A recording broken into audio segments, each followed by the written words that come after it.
Thank you for joining us today, and in this video we are going to practice still on what?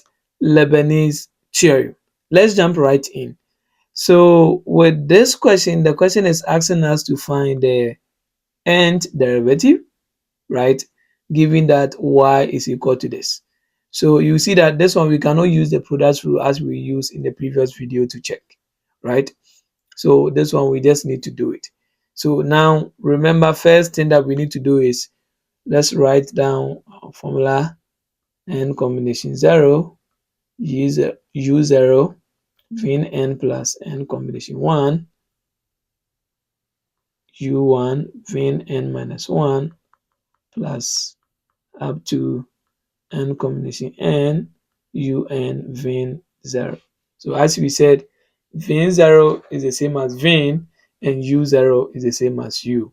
So after you have done writing down your formula, the next thing that you need to do is choose your u and choose your vn. So here, what will be u? Okay, u should be x squared, and then let's look for u1, which is going to give us 2x.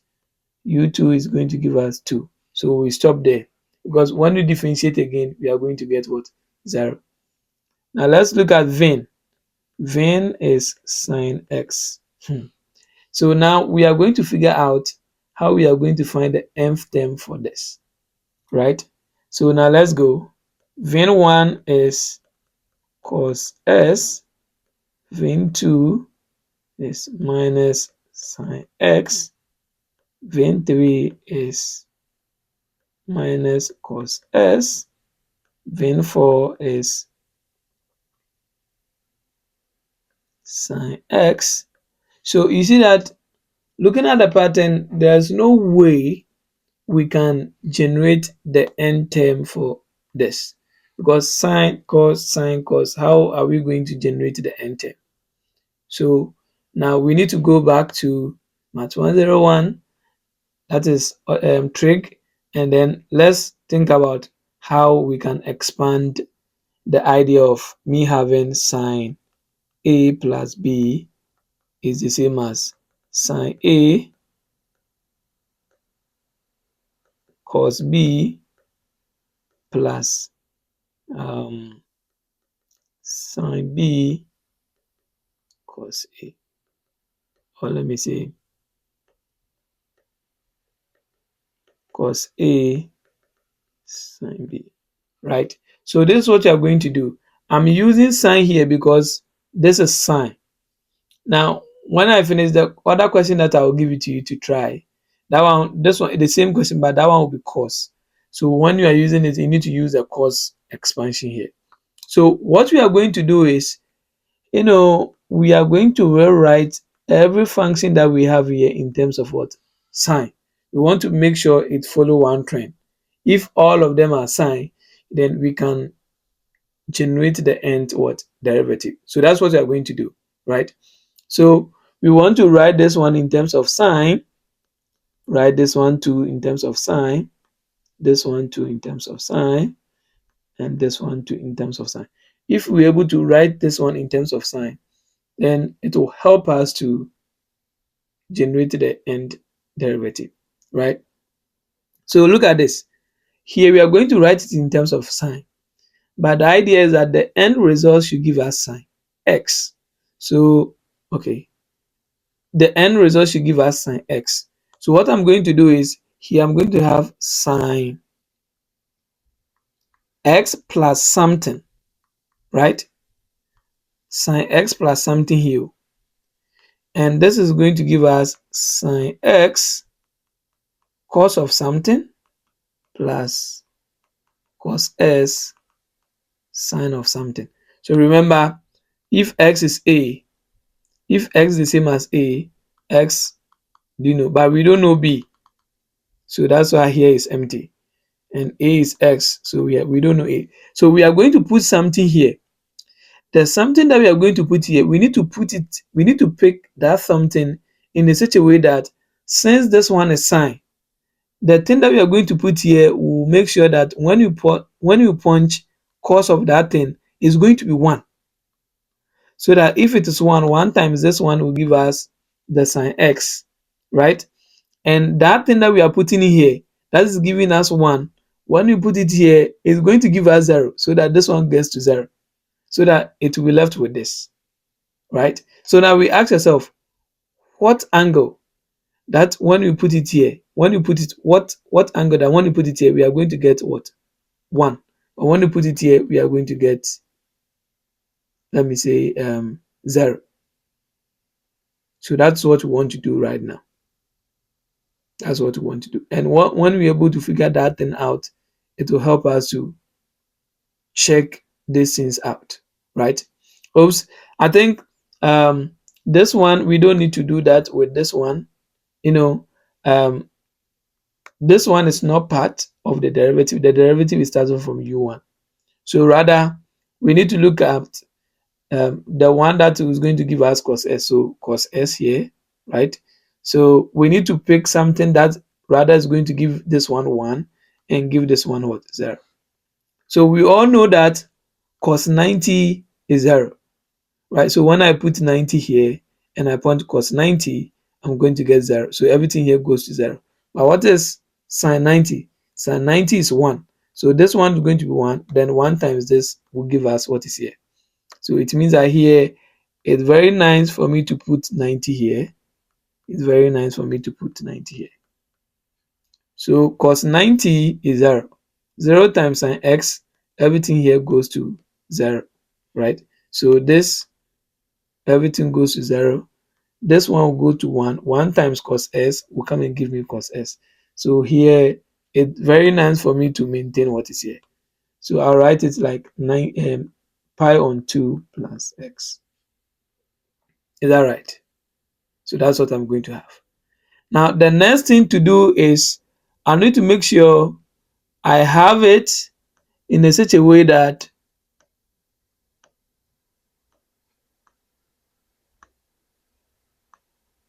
the next thing to do is I need to make sure that I get negative sign, right? So where can I find sign? I can find sign right here, right? Sine x is here, which is also here.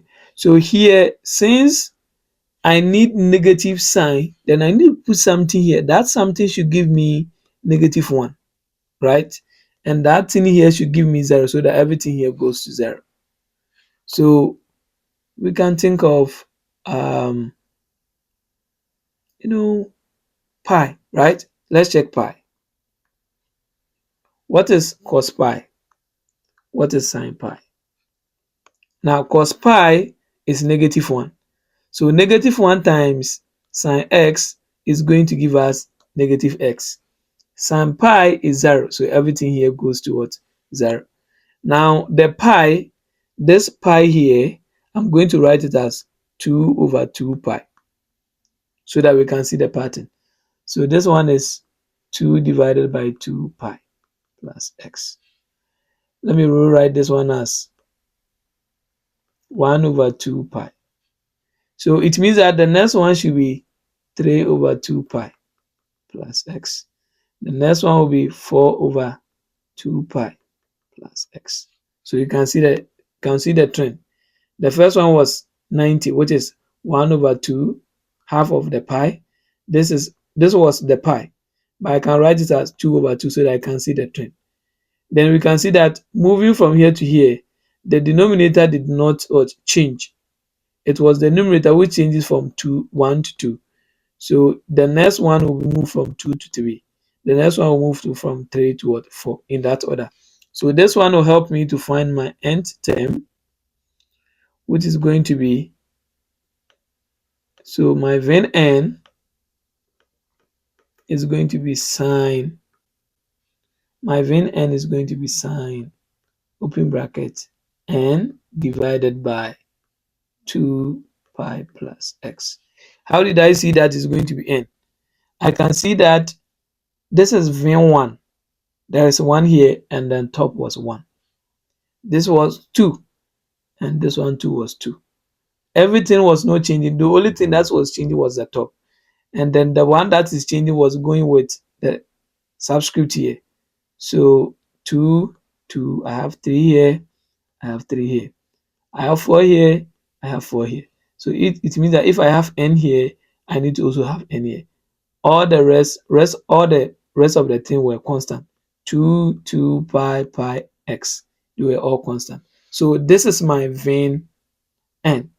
So now that I've gotten my vein n, then now I need to use my Leibniz formula, right? So let's go through.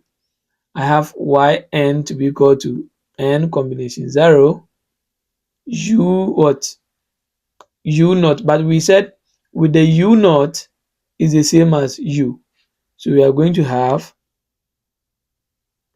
x squared, and then we have vein n. We need to use vein n, but vein n is right here. So we are going to have sine n over 2 pi plus x plus n combination 1. u1 is 2x, so we are going to have 2x. What is, now the question is, what is vein n minus 1? So let me show you how we are going to deduce that. Vein n is equal to sine of 1 sine of n over 2 pi plus x. So you can see that there is n here. That's the reason why there is n here. So it means that if I need n minus 1, then this one will be sine of n minus 1 on the top divided by 2 pi plus x. So that n minus 1, this one should be 1. So that n minus 1 is here, and I have n minus 1 also here. The same thing as we were doing. So here is going to give us sine n minus 1 divided by 2 pi plus x. So that's what we are going to have. Then plus n combination 2, we need u2. u2 is 2. Then we need vein n minus 2. So vein n minus 2 is going to give us sine n minus 2 divided by 2 pi plus x, as we saw from how we deduced this. So n minus 2, n minus 2. So this is going to give us sine n minus 2 divided by 2 pi plus x. Then as we said, n combination 0 is 1, n combination 1 is n, and n combination 2 is n minus 1 divided by 2. So this is what you are going to get. So we can now do substitution, and then we are done.